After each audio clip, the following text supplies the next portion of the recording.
Okay, well, I'm at Hanford Reach National Monument, and this is a place in the Lake Missoula story where a giant temporary lake was formed. Because when you have a water body the size of Lake Missoula, sometimes you'll run into bottlenecks. The lake will flow into places where only a certain amount of water can come through, in this case, into the Columbia Gorge. And so while that water began to drain through that bottleneck, Lake Missoula formed a temporary lake called Lake Lewis that was 60 miles tall and 120 miles wide. It went all the way from Yakima to Wallula and then north to Soap Lake. And the Columbia River, which you see right here, was right in the middle of this lake. And it was the Columbia River that would dictate the ultimate fate of Lake Missoula, where Lake Missoula just followed the Columbia River all the way to the Pacific Ocean. If there's one thing the Lake Missoula floods have taught me, it's that the distant past is often right at hand.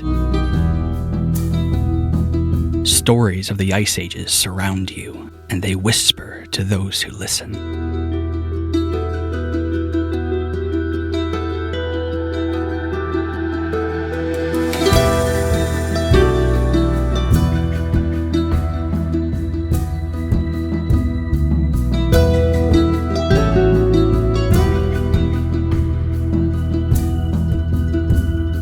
Chasing Lake Missoula expands the heart as much as the mind.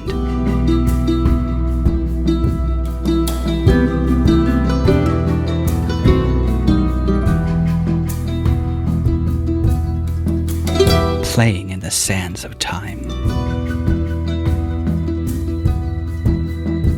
You know, something really funny about this stage of the Lake Missoula journey is so much of the landscape that I've been going through, there's just this feel of like geologic violence, right? I know it's a word that I somewhat overuse in the narration, violent, but it's an accurate word. It's just something that just takes the landscape and just dramatically tears it to pieces. And this area, where the Lake Missoula was temporarily slowed into a giant lake that drained out in very dramatic fashion through the Columbia Gorge. We'll talk about that later, but we're talking over 1,000-foot tall walls of water that were carving out the gorge. This place is just almost just serene. It's calm and relaxing, and you can see that not too long ago, within 15,000 years, this place was a big, big lake, 65 miles by 120 miles. I enjoyed this hike up here. But the serenity of the waters at Lake Lewis would not last, and in a matter of days, they were destined for the Pacific Ocean.